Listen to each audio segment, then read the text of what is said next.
ఇప్పుడు గడ్డం నవీన్ ఏంటి, జూనియర్ రాఘవేంద్ర రావు ఏంటి, అసలు ఆ పేర్లేంటి, మీ ఒరిజినల్ పేరేంటి, మిమ్మల్ని ఎలా పిలుస్తారు? మీ ఆవిడ కావచ్చు, మీ ఇంట్లో మీ పేరెంట్స్ వాళ్ళందరూ ఎట్లా పిలిచేవాళ్ళు? మా ఆవిడైతే ఓయ్ ఇగో వింటున్నావా, నిన్నే పక్కా తెలంగాణ గుండు ఇట్లా. మా ఇంట్లో మా ఆవిడ నన్ను ముద్దుగా ప్రేమతో పిలుచుకున్నాడు.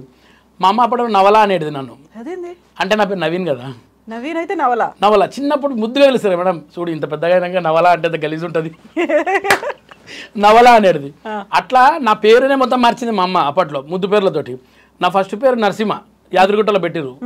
పెట్టిన తర్వాత మా అమ్మ అనుకుంది, అరే కొన్ని ఫ్యూచర్ వచ్చిన తర్వాత వీడిని ఇంత స్మార్ట్గా అయిన తర్వాత నరసింహ అని పిలిస్తే బాగుంటుందో లేదని. అప్పుడు రేడియో వింటుంటప్పుడు సడన్గా రేడియో సరిగా వస్తలేదు. ఏమైందంటే మన ఆయన ఇట్లా అంటే బ్యాటరీ బయటపడ్డది. ఆ బ్యాటరీ పేరు నవీనో బ్యాటరీ. అరే పేరు ఏదో బాగుందని చెప్పేసి నవీనో తీసి నవీనో నవీన్ నవీన్ నా పేరు నవీన్ అయిపోయింది ఆ నవీనో బ్యాటరీ నుంచి. అందుకే బ్యాటరీ ఫుల్ రీఛార్జ్ ఉంటా అట్లా మేడం. సో మా పిల్లలైతే ఇక ఎట్లైనా డాడీ అని పిలుస్తారు, పాప అని పేరు పెట్టి అయితే పిలవరు. బ్రో అనేది వచ్చింది కదా కొత్త కాన్సెప్ట్, ఇప్పుడు అట్లా లేదా? బ్రో కాన్సెప్ట్ చెప్తాం మేడం, అది కూడా ఉంటుంది. బ్రో కాన్సెప్ట్ నేనంట చిన్న పోరలు పిల్లలు అంటారా, మీ పిల్లలు అంటారా, వేరే పిల్లలు అంటారా? నేను ఇంచుమించు మా కొడుకులను కూడా బ్రో అన్నట్టే చూస్తున్నాను. ఇద్దరిని కూడా మేమంతా ముగ్గురం కూర్చున్నాడు, మేము ముగ్గురం బ్రోస్ అయిపోతాం. ఒక ధర్మేందర్, సనడియల్, బాబడియల్ ఈ టైప్ ఉంటుంది మాదంతా. సో స్కూల్లో ఇటుకే నవీన్ ఉంటాడు. నా ఇంటి పేరు ఇటుకే, నా పేరు నవీన్. అరే ఇటుకే అంటుండే మొత్తం స్కూల్ అంతా. ఇప్పుడు కూడా నా స్కూల్ ఫ్రెండ్స్ అందరు నవీన్ అంటే గుర్తుపడతారు, ఇటుకే అంటే గుర్తుపడతారు. పగిలిపోతుంది అంటుండే అప్పుడు, ఎందుకో నాకు అర్థం కాదు. అంటే ఇటుకే 2 తుకడలు అవుతుంది అనమాట, అట్లుండేది. తర్వాత ఇండస్ట్రీకి వచ్చినప్పుడు కొత్తలో చాలా పెద్ద కథ ఏమనుకోకండి, కొంచెం ఎక్కువ లాంగ్ లెంత్ పోతుంది. పేర్ల గురించి మాట్లాడుకుంటున్నాం కదా, బోల్డ్ అంటుంటారు. ఎగ్జాక్ట్. తర్వాత ఇండస్ట్రీ కొత్తగా వచ్చినప్పుడు ఫుల్ గుబురు జుట్టుతో వచ్చాను మేడం. ఇక్కడ ఇప్పుడు లేదు, పోయింది. అప్పుడు జుట్టు నవీన్ ఉంటుంది. మీకు 97 నుంచి 2003 వరకు ఉన్న ఫ్రెండ్స్ ఎంతమంది ఉన్నారో వాళ్ళ మొబైల్లో ఈ రోజు కూడా నాది జుట్టు నవీన్ అని ఉంటుంది పేరు. అలా అట్లా అప్పుడు ఫీడ్ చేసుకున్న వాళ్ళు. తర్వాత గడ్డం నవీన్ అయింది. తర్వాత జూనియర్ రాఘవేంద్రరావు గారు స్కిట్ చేసిన తర్వాత జూనియర్ రాఘవేంద్రరావు అయింది. తర్వాత లత్కోర్ నవీన్ అయింది. ఒక స్కిట్లో ఉంటుంది అది లత్కోర్ నవీన్ అని. నథింగ్ నవీన్ ఉంటుంది. ఇట్లా అన్నీ ఉన్నాయి మేడం. దేవుడి దేవాల ఇన్ని పేర్లు వచ్చినాయి నాకు, కానీ ఒక్క పేరు కూడా స్టాండర్డ్గా నిలబడలేదు ఇప్పటిదాకా. నవీన్ అట్లా నిలబడ్డారా? నవీన్ అట్టే ఉంది ఇప్పటిదాకా. నవీన్ ఎప్పుడు కూడా చేయలేదు. ఎప్పుడు 1975 సెప్టెంబర్ 1 నుంచి ఈ రోజు వరకు నవీన్ అట్లనే ఉన్నాడు madam. No change at all. పుట్టిన దగ్గర నుంచి నవ్వుకుంటూనే ఉన్నాడు, నవ్విస్తూనే ఉంటాడు మేడం. అది అసలు ఎప్పటికీ ఏం మారలేదు. ఇన్ని రకాలుగా చూసిన తర్వాత, ఇన్ని పేర్లతో చూసిన తర్వాత ఎప్పుడైనా ఒరిజినల్గా ఇప్పుడు మీరు ఒక మాట చెప్పిండ్రు, ఇంట్లో ఉన్న కష్టాలన్నీ ఇంట్లోనే, బయటకు వచ్చిన తర్వాత నవ్వించాలి, నవ్వుకుంటూ ఉండాలి. ఎప్పుడన్నా ఇది కాకుండా చాలా అతి కష్టమైంది, చాలా తీవ్రమైనటువంటి దుఃఖం, బాధలు వచ్చినప్పుడు ఇది కాదు అనేది ఏమైనా అనిపించిందా? మారాలి మనం అని. మారాలి నేను అనుకుంటా మేడం. మా మిస్సెస్ కూడా చాలాసార్లు చెప్తా, వీళ్ళు ఇట్లా అన్నారు, వాళ్ళు ఎట్లా ఇట్లా మారిపోతున్నాయి ఇవ్వాలి అట్లా అంటే, నువ్వు అట్నే అంటావు. వాళ్ళు ఒక ఫోన్ చేసిన తర్వాత వాళ్ళు ఒక మాట కరిగించగానే కరిగిపోతావు నువ్వు. నేను నమ్మలేనంటది. నేను మారలేను మేడం. ఎందుకంటే నా దుష్మన్ ఎంత దుష్మనైనా కానీ నా ముంగటికి వచ్చి మాట్లాడితే నేను ఊకనే కరిగిపోతా. అదొకటి చాలా అంటే చాలా, అది మైనస్ ప్లస్ తెలియదు కానీ నేను ఎప్పుడు కూడా ఎప్పటికి పెట్టుకోలేను, లోపల వచ్చేస్తుంది బయటికి. నన్ను నిన్నదాకా కొట్టిన వ్యక్తి కూడా వచ్చి తెల్లారి మాట్లాడితే నేను మళ్ళీ మంచిగా మాట్లాడేస్తాను మేడం. అది ఒకటి ఉంది నా దగ్గర ప్రాబ్లం. మనిషి అంటారు అంతే మేడం, అదే ఉంది మెయిన్ ప్రాబ్లం. అట్లా ఉన్నదని చెప్పి చాలా మంది తీసుకుపోతారు నన్ను బాగా. చాలా మంది వేసుకోపోతారా? డబ్బులు కూడా అట్లనే పోతాయా? నేను డబ్బుల దగ్గర చాలా స్ట్రిక్ట్ ఉంటాను మేడం. నా డబ్బులు ఓన్లీ నా ఫ్యామిలీకి, ఇంకెవరికి లేదు. అది మాత్రం గోల్డ్ అని కథలు చెప్తారు కదా, మీరు ఇప్పుడు మాట అన్నారు, ఇమీడియట్ గా కరిగిపోతారు కదా, అప్పుడు కరిగిపోయినప్పుడు డబ్బులు కూడా పోతాయి కదా. నేను పైసల దగ్గర కరగా కంజూస్ మేడం చిన్నప్పటి నుంచి. నాకు ఇన్స్పిరేషన్ రాజేంద్ర ప్రసాద్ గారు, అహనా పెళ్ళంట సినిమా, వాటి వల్ల ఈరోజు ఇలా ఉన్నాను నేను.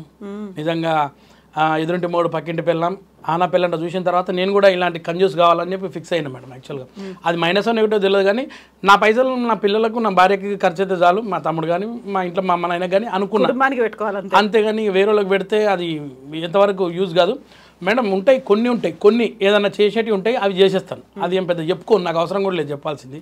అవి ఏం చేయాలో అది చేసేస్తాను మేడం. అది కంజూస్ అయినప్పటికీ 3 ఫోన్లు ఏంటి మరి? మేమేమో అంత కష్టంగా ఒకటే ఫోన్ పట్టుకొని తిరగడానికి, దానికి ఎక్కడ ఛార్జింగ్ పెట్టుకోవాలో, ఎప్పుడు అయిపోతుందో, మళ్ళీ దానికి ఇంకో బ్యాటరీ పెట్టుకోవాలో అనుకుంటాం.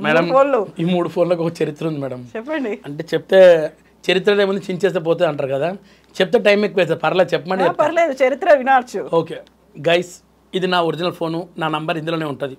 ఇది నా 2వ నంబరు. ఇది కూడా అప్పుడప్పుడు యూజ్ చేస్తుంటా, బ్యాలెన్స్ ఎప్పుడైనా వేయాలనిపించినప్పుడు వేస్తుంటా, లేకుంటలేదు.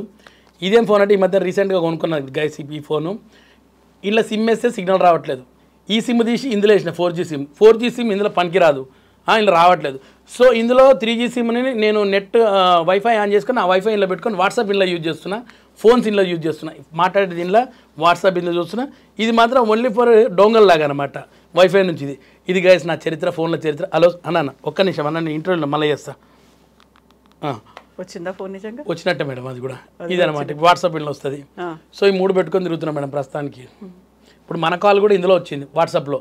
అయితే వాటికి ఏ ఫోన్ని ఎప్పుడు యూజ్ చేయాలి ఏంటి అనేది ఒక కన్ఫ్యూజన్ అనేది ఉంటుంది కదా, దానికి ఛార్జింగ్ పెట్టుకోవాలి, అరే దీనికి మర్చిపోయింది, ఇది డెడ్ అయిపోయింది అన్నప్పుడు ఏం చేస్తారు? లేదు మేడం, ఇగో ఒకటే ఛార్జర్ ఈ 2 వానికి వస్తుంది, ఒక ఛార్జర్ దీని వానికి వస్తుంది. ఈ 3 కంపల్సరీ యూజ్ అవుతున్నాయి మేడం ఈ మధ్యకాలం. ఏమనుకున్నా ఈ ఫోన్ మనం చాలా చిన్న అంచనా వేస్తాం, కానీ మొన్న పాడేరు అనే ప్రాంతం పోతే ఒక్కరోజు ఛార్జింగ్ పెడితే 5 రోజులు వచ్చింది. సిగ్నల్ పక్కా గుంస్తుంది ఇది. సో ఇలాంటి చిన్న ఫోన్ అంటే బ్రాండ్ కాదు, కానీ ఈ చిన్న ఫోన్లను మనం మరవద్దు ఎప్పటికన్నా. నిజమే కదా, ఇప్పుడు అన్ని స్మార్ట్ ఫోన్లు వచ్చిన తర్వాత ప్రతిదీ అందులోనే ఉంటది, ఇందులో వైఫై ఉండదు, చాలా కష్టం మేడం, వాట్సాప్ ఉండదు. మొన్న పోయి ఏమైంది, ఒక 20 బజ్జీలు తిన్నా బాగానే, తిన్న తర్వాత పైసలు ఎట్లా కట్టారా? సిగ్నల్ ఉంది కానీ డబ్బులు రావు. నీకు సిగ్నల్ డబ్బులు రాదు, సిమ్ లేదు. సిమ్ ఉంటేనే కదా నీకు గూగుల్ పే కానీ ఫోన్ పే కానీ పనిచేస్తుంది. ఏం చేస్తారు ఇక వాడిని ఇట్లా చూసే వరకు ఏమైందంటే, అన్న ఏది పని చేస్తలేదన్న, పైసలు అంటే పైసలు లేవు, పైసలు పెట్టుకుని ఎడ తిరుగుతలేదు. 3 ఫోన్లు మాత్రం ఉన్నాయి, 3 ఫోన్లు ఉన్నాయి. వాడు అదే చూసాడు, 3 ఫోన్లు పెట్టుకొని 3 బజ్జీలకు కూడా పైసలు కట్టలేవరు నువ్వు అన్నట్టు. తర్వాత మళ్ళీ మా కొడుకుకి ఫోన్ చేసి ఇది ఇక్కడ నుంచి ఫోన్ క్యాప్చర్ చేసి మా వాడిని పంపించిన, వాడు అక్కడ స్కాన్ చేసి పంపించాడు పైసలు. అప్పుడు వదిలేండి షాప్ అవుట్ నన్ను బయటికి. లేకపోతే ఏం చేసేవాళ్ళు? ఏముంది ఒకవేళ అది కూడా లేదనుకున్నా, ఆ సిగ్నల్ కూడా లేదు మీ అబ్బాయికి ఫోన్ చేయడానికి, ఏం చేసేవాళ్ళు? ఏం లేదు మేడం, తెల్లారు వచ్చి నన్ను తీసుకుపోయేవాళ్ళు ఇంటికి. తర్వాత వీడి బాసన్లు వీడి బజ్జీలను నేను వేసి కూడా కూర్చున్నారు. ఈ 3 బజ్జీల రేట్లు అయిపోయే వరకు పని చేయించుకునే వాళ్ళు మేడం, అంతకుమించి ఇంకేం చేయలేము. అంతే. అయ్యో మేడం, మనం పుట్టి పెరిగింది ఎక్కడ మేడం? మామూలు ఇళ్ళలోనే, బస్తీలో పెరిగినోని, బస్తీలో పుట్టినోని. ఇంట్లో బాసనలు తోమడం నేర్చుకున్నా చిన్నప్పుడు, మా అమ్మకి హెల్పింగ్ చేస్తూ. ఇల్లు కడగడం నేర్చుకున్నా, పొద్దున నల్ల నీళ్ళు వస్తాయి కదా మేడం, డ్రమ్ములు నింపడం నేర్చుకున్నా. రే చూసినరా మీరు ఉన్నారు అని ఇక్కడ గుర్తు. అసలు ఇట్లా అన్ని పనులు నేర్చుకున్నాను మేడం. అని మా అమ్మ చిన్నప్పుడు నేర్పించింది అనుకో. మా అమ్మకి హెల్ప్ చేస్తూ అన్ని నేర్చుకున్నాను నేను. అన్ని పనులు వచ్చి మేడం, బట్టలు కూడా ఉత్తా, వంటలు తక్కువ. ఒక ఆమ్లెట్ వేస్తాను, అన్నం పెడతా, అంతే. ఇది